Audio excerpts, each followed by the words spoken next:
Assalamualaikum warahmatullahi wabarakatuh. Selamat siang semuanya, semoga kita semua dalam keadaan sehat walafiat. Pada video kali ini saya akan menjelaskan tentang keamanan informasi. Terdiri dari steganografi, yang kedua itu ada kriptografi, yang ketiga itu ada watermarking. Di era digital ini, data telah menjadi mata uang baru di dunia. Setiap detiknya, jutaan pesan rahasia dan file penting berlalu lalang di internet.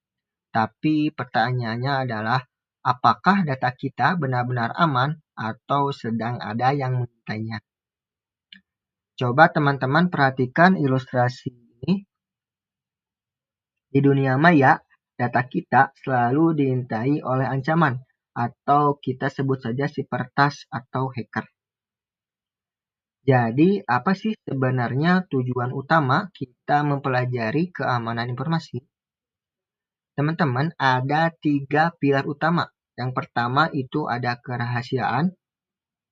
Kerahasiaan ini menjamin bahwa informasi hanya bisa diakses dan dibaca oleh orang yang berhak atau memiliki izin saja. Yang kedua itu ada keaslian. Keaslian ini menjamin bahwa data yang kita terima benar-benar murni, berasal dari sumber aslinya, dan tidak pernah diubah atau dimanipulasi di tengah jalan. Yang ketiga itu ada hak cipta. Hak cipta ini merupakan salah satu tanda kepemilikan sah terhadap sebuah karya digital. Tujuannya jelas teman-teman, yaitu untuk melindungi hak pembuat agar karyanya itu tidak dicuri, diakui, atau disalahgunakan oleh orang lain tanpa izin. Jadi apa sih itu steganografi? Steganografi adalah teknik yang digunakan untuk menyembunyikan data rahasia dalam media digital. Media digital sendiri itu kita bisa simpan di dalam gambar dengan cara menyimpan data dalam piksel gambar digital.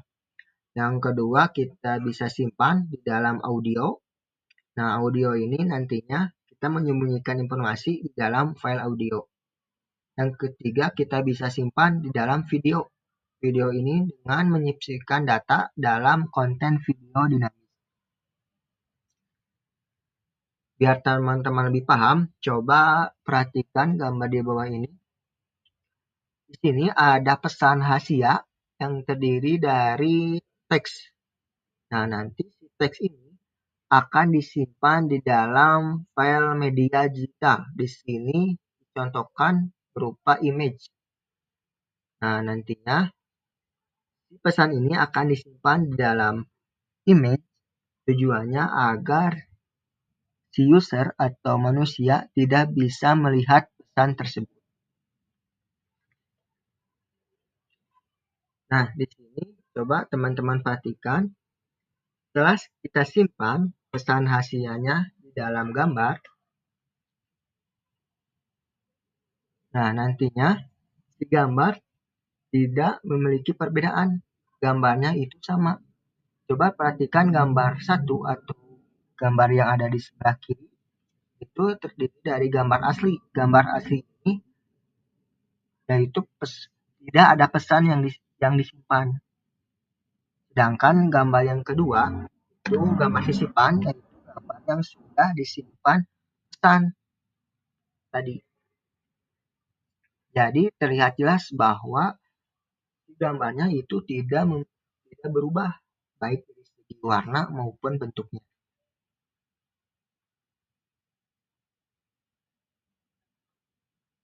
Nah, artinya apa? Artinya nantinya si user atau manusia itu tidak bisa melihat pesan yang ada di dalam foto tersebut.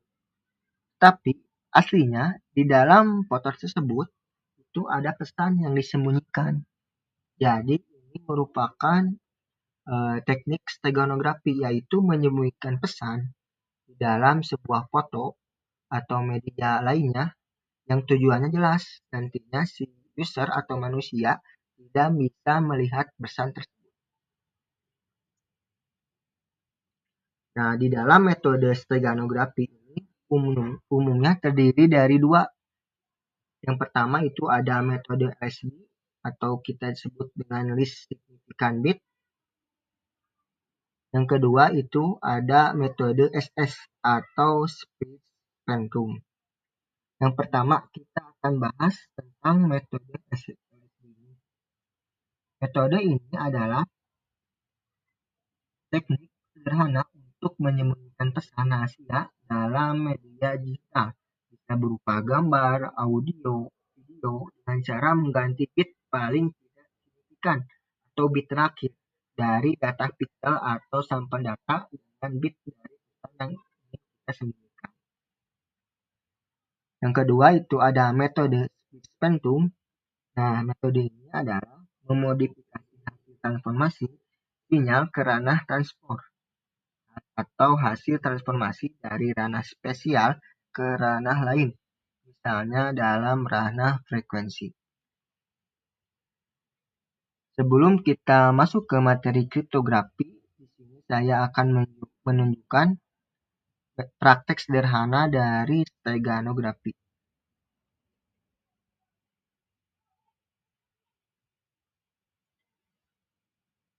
Nah, kali ini kita akan praktek langsung. Steganografi itu menggunakan CMD. Yang pertama, teman-teman siapkan terlebih dahulu file media digital atau kita sebut dengan image. Siapkan image-nya bebas mau apa. Yang kedua, siapkan juga pesan di dalamnya. Di sini saya menuliskan pesan di dalam notepad. Isinya bebas di sini. Contohnya yaitu pesan tersembunyi. Setelah disiapkan file image dan juga pesannya, kita masuk ke dalam CMD.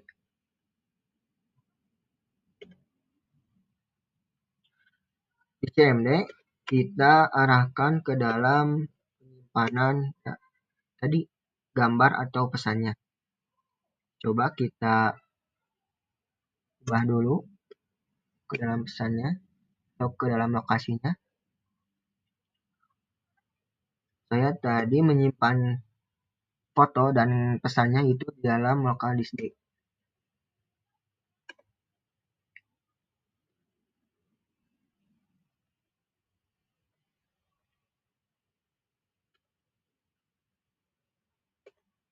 Nah, setelah diarahkan ke dalam penyimpannya, kita ketik copy SD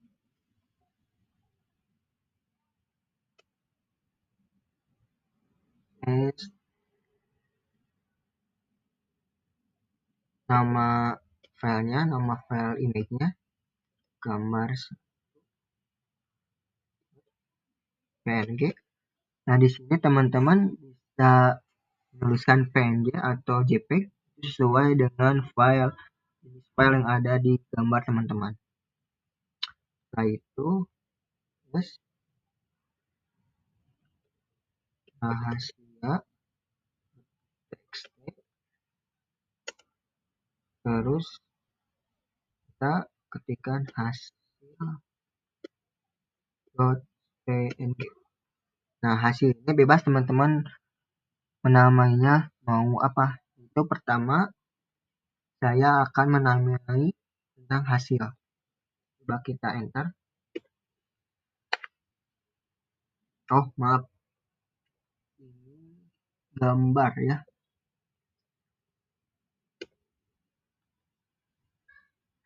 Nah, setelah itu akan muncul notifikasi file copy, artinya gambar sudah bisa atau dimodifikasi. Nah, terlihat jelas ini merupakan gambar yang sudah dimodifikasi, yang di dalamnya itu ada pesan rahasia. Coba kita buktikan. Kita edit dalam notepad atau kita buka. Kita lihat pesannya ada atau tidak. Kita ke bawah.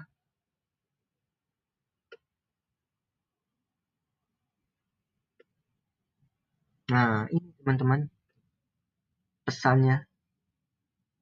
Jadi gambar tersebut itu di dalamnya ada pesannya. Pesan yang tadi kita tulis, yaitu tadi pesan tersebut. Nah, itu merupakan contoh dari teknik steganografi.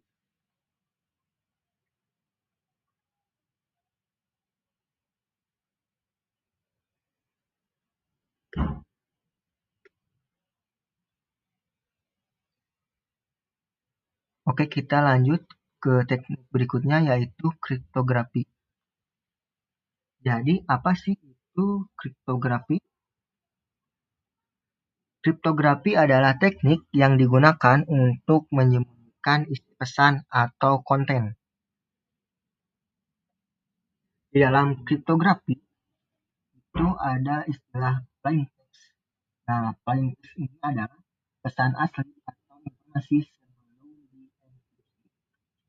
Lalu ada ciphertext. Ciphertext ini adalah proses atau pesan yang telah dienkripsi atau telah dimodifikasi sehingga nanti tampilannya menjadi acak dan tidak memiliki makna. Jadi istilahnya atau biar teman-teman paham bahwa plain text ini adalah pesan yang bisa dibaca dan ciphertext ini adalah pesan yang sulit dibaca.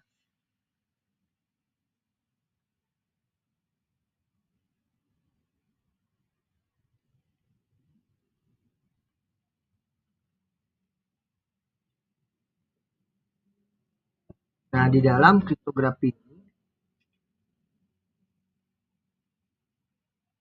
pesan ini dapat dibaca dengan mudah atau tadi yang kita sebut dengan plain text dan juga ada algoritma.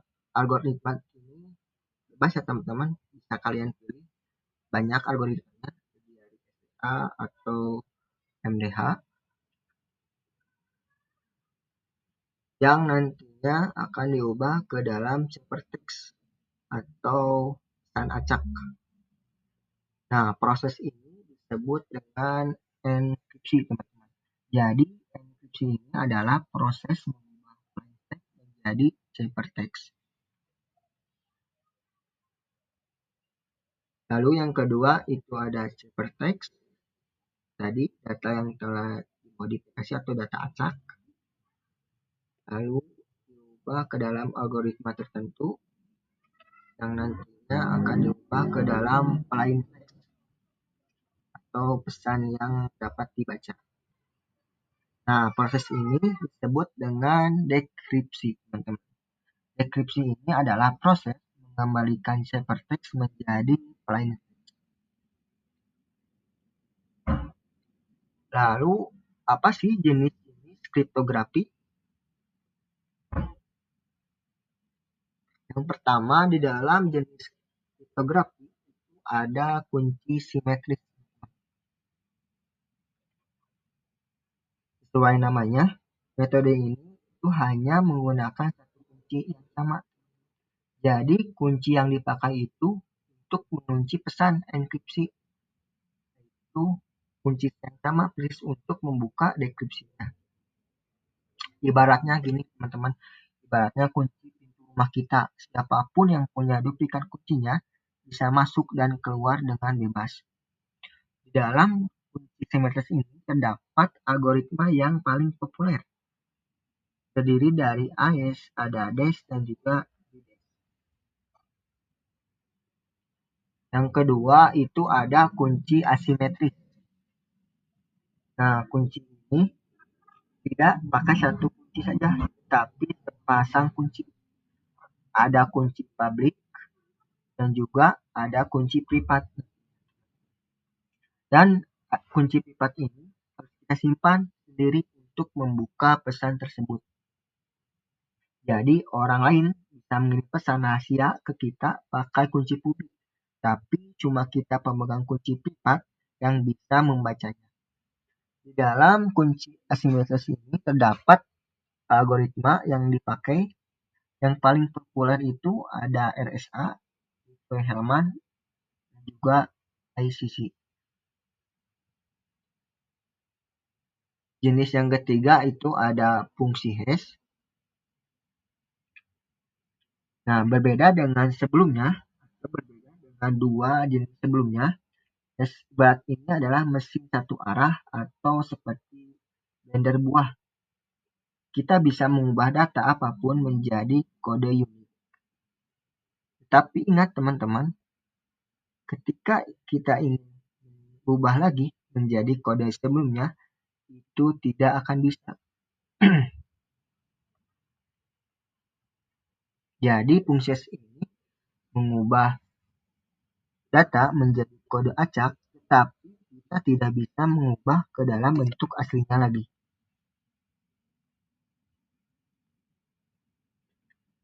Di sini saya akan tunjukkan demo atau praktik sederhana dari kriptografi.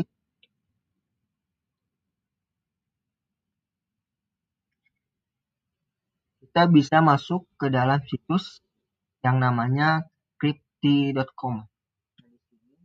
Merupakan contoh bagaimana sih mengubah plaintext ke dalam ciphertext atau kriptografi. Di dalam ini terdiri dari 3 bagian. Yang di sini ini adalah plaintext. Yang kini ada algoritma yang digunakannya itu apa? Bebas teman-teman. Yang ketiga itu ada ciphertext. Coba kita tulis bebas teman-teman. Misalnya kita tulis ini adalah pelajaran keamanan informasi. Kita gunakan algoritma yang sangat populer, yaitu ada Cheshire-Hipper. Nah, nantinya si plaintext ini akan diubah oleh algoritma ini yang nantinya akan diubah ke dalam ciphertext dengan tulisan-tulisan ini, tulisan yang tidak bisa dibaca atau sulit dibaca oleh orang lain. Nah, teman-teman nanti bisa masuk ke situs ini, yaitu crypti.com. Lalu nanti kalian bisa coba sendiri nantinya. Nah, itu merupakan demo sederhana dari kriptografi.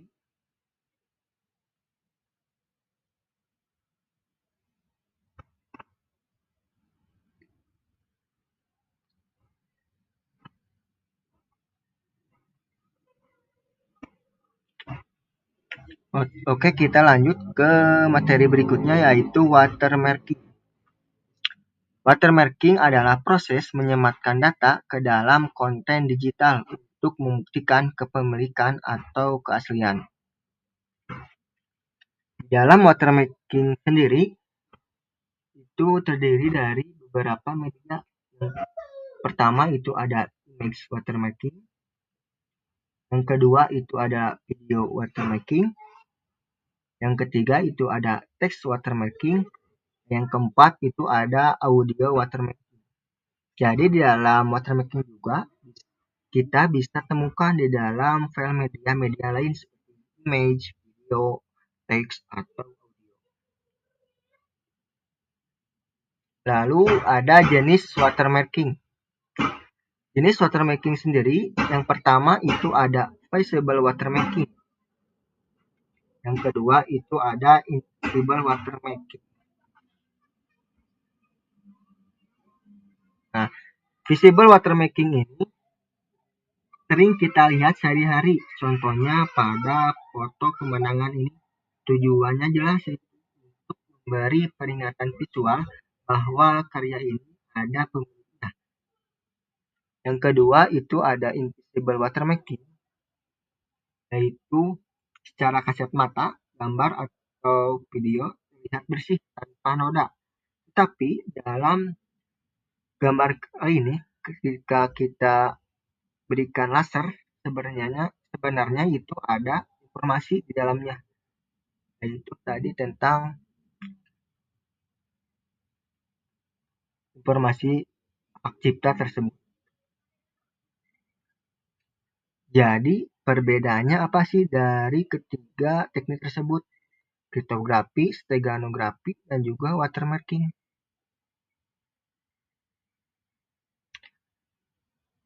steganografi.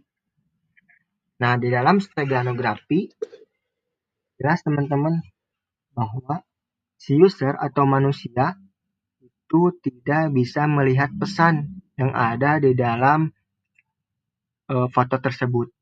Tujuannya untuk apa? Tujuannya biar manusia tidak bisa melihat atau tidak bisa melihat di dalam foto tersebut bahwa sebenarnya foto tersebut itu sudah disimpan pesan rahasia tersebut. Kriptografi berbeda tadi dengan steganografi.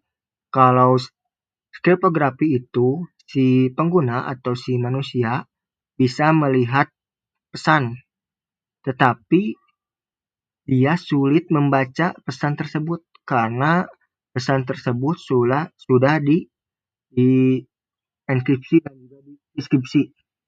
Jadi si kriptografi ini si manusia bisa melihat pesan tetapi sulit membaca isi pesan tersebut. Yang terakhir itu ada watermarking. Watermarking ini si manusia bisa melihat pesan dan juga bisa melihat isi dalam pesan tersebut, tetapi di sini ditambahkan dengan adanya label kepemilikan berupa copyright. Nah, itu teman-teman saya kalau menyiapkan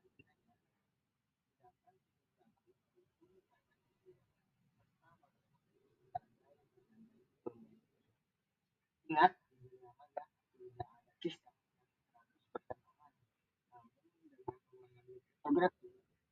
fotografi dan juga watermarking, setidaknya kita tidak membiarkan pintu kita terbuka bagi para pencuri.